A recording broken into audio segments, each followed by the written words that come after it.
welcome to my next lecture, and this one we will be looking at plot in the book otherwise known as Pig. Now, plot can be very simply summed up as what happens in a book and, more importantly, why it happens.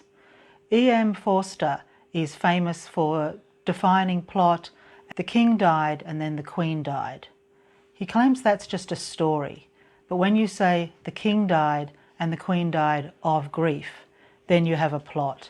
And that's been considered fairly definitive by most writers, since that you need a why as well as a what in order to talk about plot. When I was writing Pig, I relied very heavily on James Scott Bell's book Plot and Structure, and if you want to write an intense, somewhat thriller-based story, I really recommend him. He has a very concise and easy to follow descriptions of how to write a good and strong plot. What he defines it as, with an acronym LOCK, which is your lead character, your objective, your conflict, and your knockout ending. And he focuses on the ending a little more than a lot of people do, but those basic elements of character, motivation, and conflict you'll find essential to almost any analysis of plot.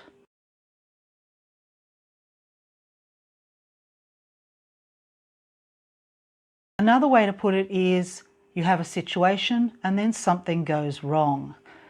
And this is what makes something interesting. This is what drives a story forward. I particularly like a comment in Roseanne Hawke's book Riding the Wind, which is an excellent book on writing for children, where she quotes her granddaughter, I believe, describing the beginning of one of her stories. It's a nice descriptive C words, Nana, but it's a bit slow. You need a shark in there. And that's pretty what plot is. You have a nice situation and then you add a shark. So in Pig, we add the shark pretty well in the first page, or in fact in the first line. And the shark in this story is Stormin, because the main plot is in fact the antagonism and the constant fight between Morgan and Stormin. Now that conflict begins right at the beginning, in fact the opening line, where Stormin punches Morgan in the mouth. There's a deepening of that story in chapter 5, where we see Stormin being bullied by the English teacher, and then immediately taking that out on Morgan in the very next scene. I do need to apologise to all English teachers out there. In order to make Marfield a bully-friendly school, I needed to remove some of the most common refuges of a bullied, particularly a bright bullied teen, and they are often the English teachers and the librarian. And consequently at Marfield, instead of the English teachers that I personally have had both as a student and interacted with as a teacher, I've invented this character called Battle Axe.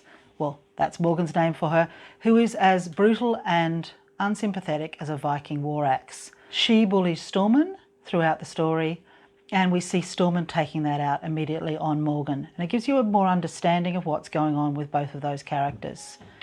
You get a little bit more information in chapter 8 when Morgan talks to the art teacher, Mrs. Everson.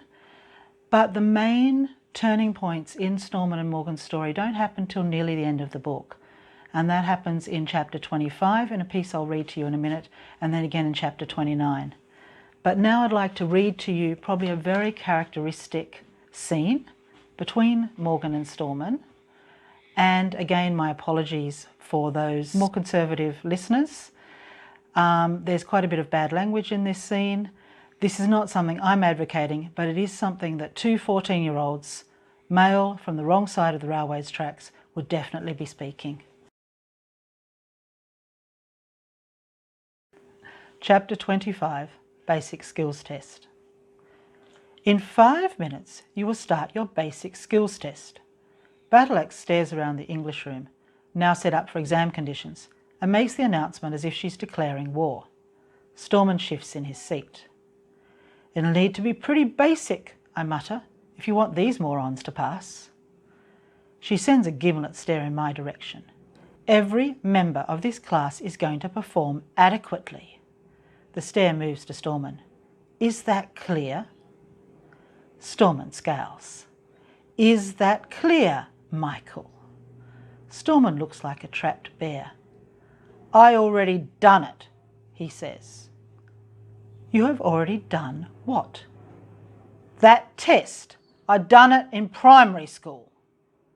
I did it in primary school, Battleaxe corrects him. Yeah, well, I don't give a fuck when you did it, he says, to accompanying laughter. But I did it in primary school. What did you say? Battleaxe's eyes strafe the laughter before turning back to Stormin. Stormin's face purples, but Battleaxe isn't the type to back down.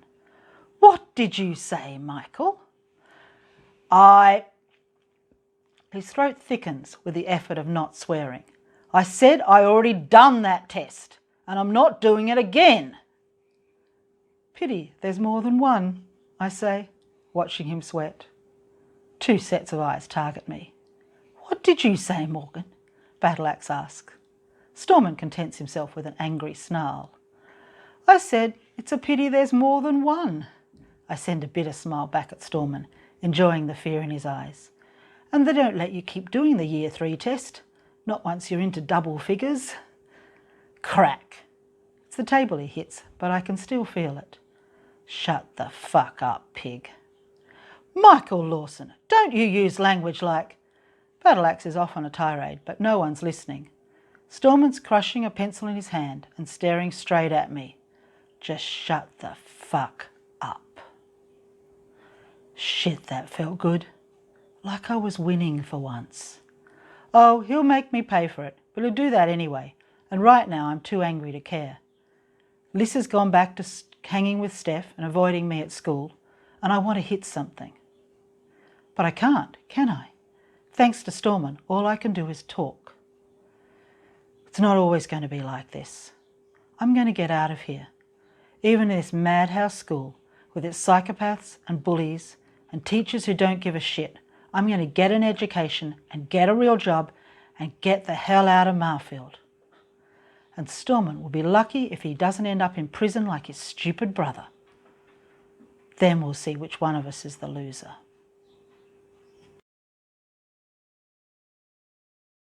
Immediately after that scene, Stormin does catch Morgan, breaks his collarbone, and Morgan ends up in hospital.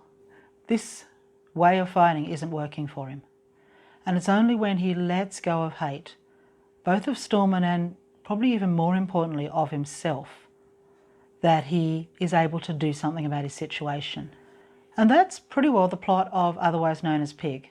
Stormin versus Morgan throughout the story. And because that plot is so relatively simple, there are 3 or 4 subplots in Pig that weave into that story and are some of the other ways that Morgan is able to cope with what's happening to him. And that's what I'll be doing in the next lecture, Subplots in Pig. Thank you.